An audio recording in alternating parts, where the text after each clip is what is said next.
Lori. I was listening to some audio from the Perseverance rover on Mars, and I was just wondering, what would it sound like if I played my clarinet on Mars?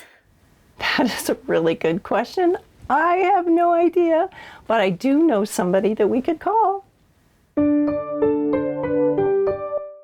Hey, Lori, nice to see you. What's up? Hi, Cris. It's good to see you too. I called because one of my students has asked me a really good science of sound question. Oh, I really want to hear it. She was asking me what the clarinet would sound like on Mars. That's a very good question. I guess we have to start by figuring out how sound works here on Earth.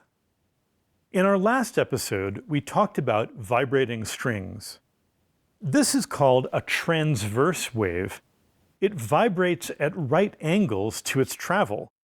It wiggles up and down while it moves from left to right on the string. But sound doesn't travel through the air that way.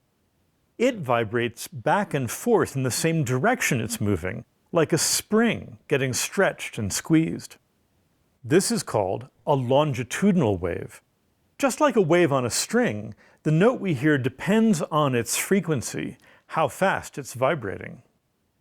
Creating a wave by plucking a string is easy to understand, but it seems like the clarinet is a lot more complicated. Well, we don't use the string. We don't have any strings on the clarinet, but I do have this. It's called a reed, and it's either plastic or wood. It's very thin. When I attach it to my mouthpiece here, and I put the ligature on, when I blow into the mouthpiece, it vibrates inside my mouth really fast. And it sets up the vibrations that go inside my clarinet. So I have a pipe. When I lift my fingers, the pipe gets shorter, so the notes get higher. Oh, cool. Let's hear it.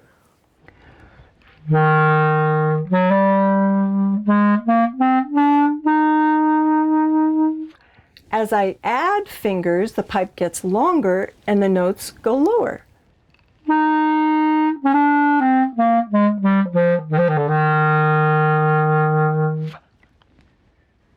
What is actually happening to those sound waves as I'm lifting my fingers? Where are they going? Where are they bouncing off of? It may seem weird, but those sound waves are actually bouncing off the atmosphere. They're bouncing off the air in the room around the clarinet. That outside air is always at pretty much the same pressure, just like holding down a string keeps it in the same position. So the sound waves travel down the clarinet to that opening and then bounce back up. That's really interesting. Why don't we make our own reed instrument and explore this a little bit more? How do we do that? All you need are scissors and a straw. Yes, I have those things. All right, meet you back here in 2 shakes.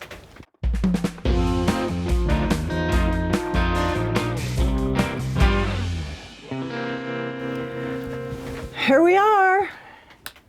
So take your straw, take the scissors, flatten the end a little bit, and then cut a triangle by cutting one side and then the other. And then I found it works best if you really flatten the end, and then you just blow and you've got a reed in your mouth.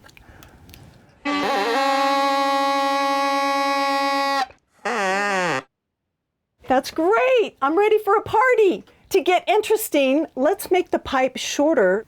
You shorten the tube by cutting off the end.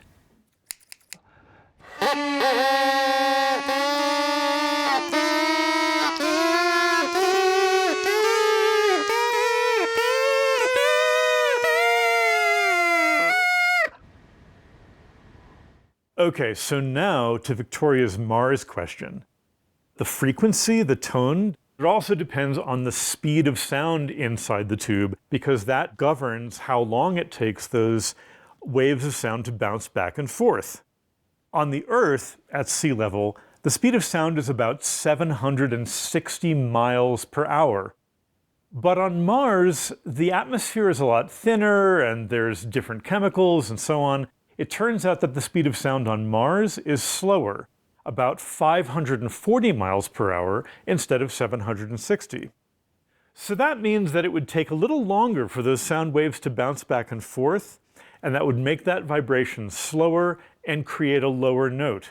Well, we're not going to do this exactly. We're taking a little creative license, but let's hear what Victoria would sound like up there on Mars.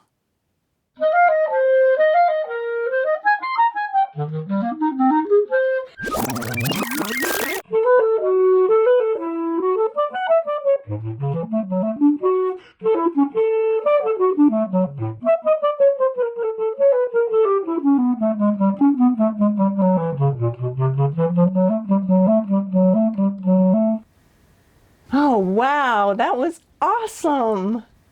As long as we have space travel available, let's go to Venus.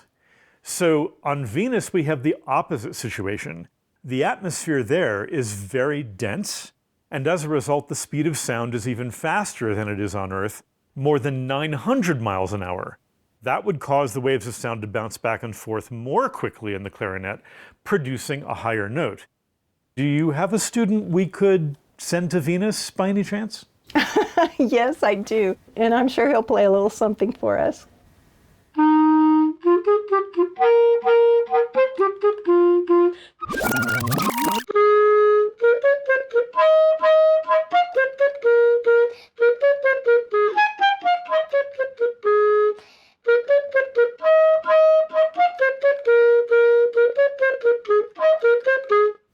Wow, Cris, that was really great. Thanks so much for helping us answer the science of sound question.